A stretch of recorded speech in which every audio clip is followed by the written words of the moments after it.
Welcome in training Jaipur. तो दोस्तों, आज की क्लास में हम सीखेंगे कि किस तरीके से हम मल्टी डायमेंशनल एरे को समझ सकते हैं। तो आज आज का टॉपिक हमारा हो जाएगा मल्टी डायमेंशनल एरे। ठीक है। थोड़ा सा मैं पुराना रिवाइज करवा देता हूँ। एरे हमारे तीन टाइप के होते हैं। कौन कौन से एरे होते हैं? पहला हमारा था न्यूमेरिक एरे। ठीक है। इसको न्यूमेरिक एरे को इंडेक्स एरे भी बोला जाता है। तो हमें कभी कंफ्यूज नहीं होना, न्यूमेरिक एरे इंडेक्स एरे जब भी बोला जाए तो हमें समझना है कि एरे का एक टाइप है पीएचपी के अंदर numeric array. Second one is associative array. Associative array. ठीक है। आज जो हम पढ़ने वाले हैं वो थर्ड नंबर का एरे हमारा वो है multi dimensional array. Multi dimensional array. ठीक है। तो देखते हैं मल्टी डायमेंशनल बेसिकली क्या होता है। तो इसके बारे में थोड़ा सा हम जान लेते हैं ग्राफिकली वाइज कि ये किस तरीके से वर्क करता है। ठीक है। तो इसमें हम एक बार के लिए हम समझते हैं कि हमारे पास यहाँ पर कोई रवि नाम से बंदा है, यहाँ पे वीर नाम से है और यहाँ पे प्रिया नाम से। ठीक है। इनके किसी एग्ज़ाम में मार्क्स हमें इनको डिसाइड करने हैं कि इनके इंग्लिश में कितना है, मैथ में कितना है और हिंदी में कितने मार्क्स आए हैं। इंग्लिश में हमने सपोज करो 10 कर लिया, इसमें हमने 11 कर लिया, इसमें हमने 15 मार्क्स कर लिया। ऐसे सेम वीर के लिए हो गया। ठीक है। ऐसे हमारा प्रिया के लिए हो गया। तो एक एरे के अंदर एरे, मल्टी डायमेंशनल एरे की डेफिनेशन ही हमारी यही होती है, एरे इन एरे। एरे इन एरे। तो एक एरे के अंदर ही आप एरे इसके हिसाब से आप बना सकते हैं। ठीक है। तो प्रोग्रामिंग में इसको किस तरीके से बनाएंगे, तो आइए प्रोग्राम की तरफ चलते हैं हम। सबसे पहले हम प्रोग्राम अपना सेव करेंगे सी ड्राइव में। जेम के अंदर एच टी डॉक्स नाम का जो फोल्डर है उसमें प्रीति नाम से हमने फोल्डर बना रखा है। इसमें हम multi dimensional array dot P H P. ठीक है। इसमें हम बना रहे हैं। ठीक है। पी एच पी हमने सिंपली बनाया। इसके अंदर देखो हमने जो एरे बनाना है वो मार्क्स के नाम से है, मार्क्स। ठीक है। सबसे पहले हमने एरे बनाया। एरे के अंदर हमने यहाँ पर रवि को बना लिया। ठीक है। अब रवि के अंदर भी हमें एरे बनाने हैं। तो रवि के अंदर हमने यहाँ पे कि रवि के इंग्लिश में कितने मार्क्स है, तो ई हमने उसको डिनोट करा दिया। इंग्लिश में सपोज कीजिए उसके मार्क्स है, या मैं ई एन जी शॉर्ट में लिख देता हूँ। इंग्लिश में उसके मार्क्स से सपोज कीजिए 10 मार्क्स है। ठीक है। सेकंड हम उसका मैथ में कितने मार्क्स है वो बता देते हैं। उसका 15 मार्क्स आए हैं। नेक्स्ट हमारा है हिंदी।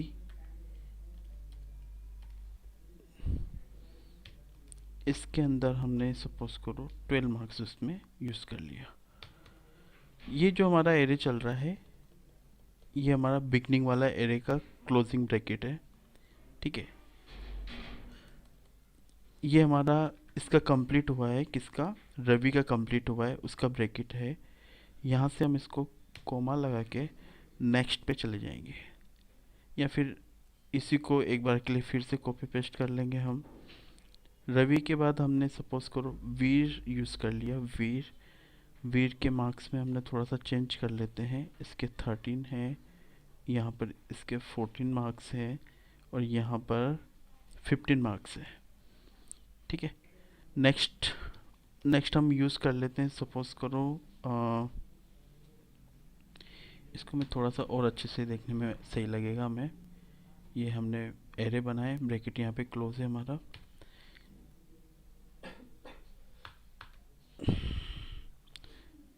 नेक्स्ट हम प्रिया नेम यूज़ कर लेते हैं। इसमें हमें 18 यूज़ कर लिया, यहाँ पर 16 यूज़ कर लिया और इसमें हमने 19 यूज़ कर लिया। कोमा की ज़रूरत नहीं है क्योंकि ये लास्ट एंट्री है। ठीक है, हमने 3 डेटा इसमें इस तरीके से बनाया है। अब सिंपली अगर मेरे को प्रिंट करना है तो मैंने इको में मार्क्स, मार्क्स के अंदर मुझे प्रिंट किसको करना है, तो मुझे रवि को प्रिंट करना है। रवि का क्या प्रिंट करना है, तो रवि के मेरे को इंग्लिश के मार्क्स प्रिंट करने हैं। तो मैं कैसे प्रिंट करूँगा, ऐसे प्रिंट करूँगा। ठीक है, इसको एक बार के लिए हम प्रिंट करके देखते हैं कि ये वर्क कर रहा है या नहीं कर रहा है। ठीक है, तो सिंपली हम प्रोग्राम को रन करके देखते हैं। लोकल होस्ट स्लेस फोल्डर का नाम प्रीति, एंट्री मार ली हमने। देखते हैं इसमें हमारी फाइल कहाँ पर है, तो मल्टी डायमेंशनल एरे। जैसे हमने क्लिक किया तो 10 आ गया। 10 हमारे पास क्या है, तो ठीक है, रवि का ENG का देखा था तो 10 मार्क्स हमारे सामने ये आ चुके हैं। ठीक है, तो अब हम इसमें एक चीज़ नोटिस करेंगे कि यहाँ पर जो भी डेटा चलेगा वो किस तरीके से चलेगा, कि रवि का जो फर्स्ट पार्ट है वो किस तरीके से आया है। ठीक है, अब हमारे पास अगर देखा जाए तो इस एरे की अगर मैं बात करूँ तो ये जो एरे है इसमें की है वो आपकी ये बनी हुई है की, और इसके सामने जो वैल्यू बनी हुई है ये पूरी वैल्यू है इस की के लिए। ऐसे ये की है, इसके सामने ये पूरी वैल्यू बनी हुई है हमारी। ऐसे ये की है और इसके सामने ये वैल्यू बनी हुई है पूरी हमारी। की वैल्यू के फॉर्मेट में हमारे पास सारा डेटा बना हुआ है। इस एरे के अंदर भी मैं बात करूँ तो इस एरे के अंदर ये अगर की है तो इसके सामने ये वैल्यू है। ठीक है, ये की है तो ये वैल्यू ये की। ठीक है, तो एक एरे हमारा इस तरीके से बना है कि अगर इसको मैं ट्रीट करता हूँ एज अ एसोसिएटिव एरे तो ये की है और ये पूरी वैल्यू है, और अगर मैं इसको ट्रीट करता हूँ तो ये की है और ये वैल्यू है। ठीक है, तो इस एरे के करस्पॉन्डिंग अगर जो कीज़ है इनको मैं सेपरेट बनाना चाहता हूँ तो PHP हमें एक फंक्शन प्रोवाइड करता है। ठीक है, तो उसे हम यूज़ करेंगे। जैसे मैं कीज़ नाम से मैंने एक वेरिएबल बनाया और मैं यहाँ पे यूज़ कर रहा हूँ एरे अंडरस्कोर कीज़। ये एक फंक्शन है। ये फंक्शन क्या करेगा, जितना भी डेटा यहाँ पर हमारे पास कीज़ की फॉर्मेट में उन सबको कंबाइन कर देगा। ठीक है, तो यहाँ पर मैंने एरे का नाम मेंशन कर दिया मार्क्स। ठीक है, इसको एक बार चेक करने के लिए यहाँ पर हम ब्रेक कर लेते हैं। चेक करने के लिए एक काम करते हैं, हम दोबारा से इसको प्रिंट करके देखते हैं। कैसे प्रिंट करेंगे, इको करके मैंने डॉलर कीज़ में अगर सपोज करो 0 को प्रिंट किया तो क्या प्रिंट होना चाहिए, रवि, क्योंकि इसकी कीज़ है। कीज़ क्या है, 0 पोजीशन पे ये है, 1 पे ये है, 2 पे। दोबारा से हम अपने एक बार के लिए चलते हैं तो यहाँ पर अब ये क्या हो चुका है, अगर मैं इसकी बात करूँ तो यहाँ पर ये आपका 0 पोजीशन है, ये 1 है और ये 2 नंबर की पोजीशन बन चुका है। जैसे कि यहाँ पर किसकी वजह से, एरे अंडरस्कोर कीज़ की वजह से, क्योंकि इसने जितना भी डेटा था उसको कीज़ की तरह कंसीडर किया है। ठीक है, तो अब यहाँ पर हम देखेंगे कि ये मेरा डेटा बन तो चुका है। अब मुझे एक साथ सारा डेटा प्रिंट करना है, क्योंकि एक साथ अगर मेरे को डेटा प्रिंट करना है तो इसके लिए सबसे पहले तो मैं फॉर लूप यूज़ कर सकता हूँ। यहाँ पर $i इक्वस टू 0, 0 से स्टार्टिंग होगी, $i लेस देन काउंट के अंदर हम डॉलर कीज़ यूज़ कर लेंगे। डॉलर कीज़ आपकी क्या बनी हुई है, जितना भी डेटा इसके अंदर है कीज़ है उन सब कीज़ को ये काउंट करेगा। कितनी कीज़ है अगर देखा जाए तो 3 है हमारे पास, 1 2 3, तो इसकी टोटल वैल्यू क्या है हमारे पास, 3। 3 से छोटा कब तक रहेगा, 0 1 2, मतलब 3 बार हमारा लूप इसमें चलने वाला है। यहाँ पर हमने आई को प्लस प्लस इसमें बना दिया सिंपल तरीके से। ठीक है, अब देखो मैं जो आउटपुट चाह रहा हूँ वो किस तरीके से चाह रहा हूँ। यहाँ से अगर मैं सपोज करो कीज़ 0, मतलब कीज़ में अगर मैं $i डालता हूँ फर्स्ट टाइम चलता है तो मेरे को क्या प्रिंट होगा, रवि प्रिंट होगा। ठीक है, अब देखो मेरे को जो आउटपुट चाहिए वो कैसे चाहिए, तो मैं यहाँ पर एक आउटपुट का सेक्शन बना देता हूँ कि मुझे आउटपुट इस तरीके से चाहिए कि जैसे रवि आया, कर्ली ब्रेसेस, रवि के इंग्लिश में कितने मार्क्स है वो यहाँ पे आ जाए, रवि के मैथ में कितने मार्क्स है वो मेरे यहाँ पर आ जाए, और रवि के तीसरा सब्जेक्ट क्या था, हिंदी में कितने मार्क्स है वो यहाँ पे आ जाए। ठीक है, और ये कर्ली ब्रेसेस क्लोज हो जाए। नेक्स्ट फिर दोबारा से वीर का नाम आए और करे, हमें मुझे जो फॉर्मेट चाहिए वो इस तरह का फॉर्मेट चाहिए आउटपुट के हिसाब से। तो देखो इस तरह का जो फॉर्मेट है उसको मुझे यूज़ करना है, तो इसके लिए मैं क्या करूँगा, मैं यहाँ पर सिंपली प्रिंट करूँगा इको डॉलर कीज़, और यहाँ पर क्या यूज़ करूँगा, $i।